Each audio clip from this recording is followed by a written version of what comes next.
بسم اللہ الرحمن الرحیم۔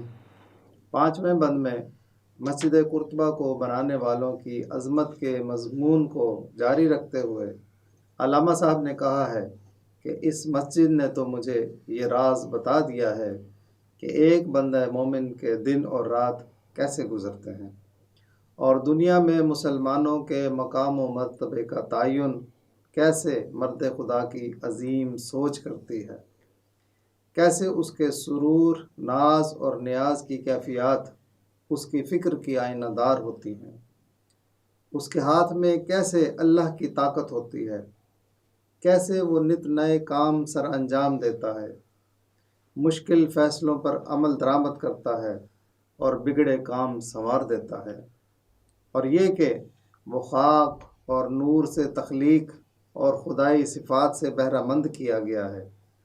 دنیاوی خواہشات کی بجائے اس کا دل اللہ اور اس کے رسول صلی اللہ علیہ وآلہ وسلم کی خوشنودی کا طلبگار ہوتا ہے۔ زندگی میں قناعت پسندی کی روش سے وہ اپنے مقاصد کو بلند رکھتا ہے، وہ باتوں سے دلوں کو لبھاتا ہے اور نظروں سے قلوب کو مطمئن کرتا ہے، وہ گفتگو میں نرم اور جستجو میں سرگرم رہتا ہے، وہ میدان جنگ میں بھی دل کو ذاتی بغض و عناد سے بالا تر رکھتا ہے اور محفل میں اعلیٰ ظرفی سے اپنے کردار کی بے لوث صفات کا مظاہرہ کرتا ہے، وہ پرکار کی شاخ کے درمیانی نقطے کی طرح اللہ تعالیٰ کی ذات پر غیر متزلزل ایمان رکھتا ہے، اور اس نقطے کے گرد بننے والے سب دائرے اس کی نگاہ میں اس مجازی دنیا کا فریب، دجل اور دھوکے کا سامان ہے۔ عقل کے تمام فلسفوں کا سفر بندہ مومن کی شخصیت پر مکمل ہو جاتا ہے، اور عشق حقیقی کا خلاصہ بندہ مومن کا وجود ہے، اسی سے اس دنیا کی محفل میں گرم جوشی اور حرارت ہے۔ تجھ سے ہوا آشکار بندہ مومن کا راز، اس کے دنوں کی تپش، اس کی شبوں کا گداز، اس کا مقام بلند، اس کا خیال عظیم، اس کا سرور، اس کا شوق، اس کا نیاز، اس کا ناز۔ ہاتھ ہے اللہ کا بندہ مومن کا ہاتھ، غالب و کار آفریں، کار کشا کار ساز۔ خاکی و نوری نہاد بندہ مولا صفات، ہر دو جہاں سے غنی اس کا دل بے نیاز۔ اس کی امیدیں قلیل، اس کے مقاصد جلیل، اس کی ادا دل فریب، اس کی نگاہ دل نواز۔ نرم دم گفتگو، گرم دم جستجو، رزم ہو یا بزم ہو، پاک دل و پاک باز۔ نکتۂ پرکار حق، مرد خدا کا یقین، اور یہ عالم تمام وہم و طلسم و مجاز۔ عقل کی منزل ہے وہ، عشق کا حاصل ہے وہ، حلقہ آفاق میں گرمی محفل ہے وہ۔ سلام اقبال کے شاہینوں اور شہدائیوں، میں ہوں ایڈوکیٹ عابد شروانی۔ اگر آپ کلام اقبال کے سچے قدردان ہیں تو اس ویڈیو کو پسند اور شیئر کر کے اس کلام کا ابلاغ عام کریں، اور یوٹیوب پر چینل کو سبسکرائب کر کے گھنٹی کا بٹن دبا دیں تاکہ آپ سے کسی بھی شعر کی تشریح مس نہ ہو جائے۔ کسی نقطے کو مزید سمجھنے کے لیے اپنی آراء اور سوالات کو تبصرے میں لکھ دیں۔ یاد رہے کہ آپ کے تعریفی جملے حوصلہ افزائی اور تنقیدی تبصرے اصلاح کرنے میں معاون ثابت ہوتے ہیں۔ تجھ سے ہوا آشکار بندہ مومن کا راز، اس کے دنوں کی تپش، اس کی شبوں کا گداز۔ اے مسجد، تو بندہ خدا کے رازوں کی امین ہے، اور اپنی زیارت پر آنے والوں کو اس کے دنوں کے اضطراب سے باخبر اور اس کی راتوں کی عبادت گزاری سے آگاہ کرتی ہے۔ اس نظم میں مسجد قرطبہ کو تجسیم یعنی پرسونیفائی کیا گیا ہے۔ تجسیم سے مراد ہے صاحب جسم یا مجسم ہونے کی حالت و کیفیت۔ شاعری میں شاعر کسی شے کو تصوراتی طور سے جسمانی شکل و صورت دے کر یہ فرض کر لیتا ہے کہ اس شے میں حواس خمسہ کی قوتیں موجود ہیں اور وہ ایک جیتا جاگتا فرد ہے۔ پھر وہ شاعر اس مصنوعی شخص یعنی آرٹیفیشل پرسن سے سوال و جواب کرتا ہے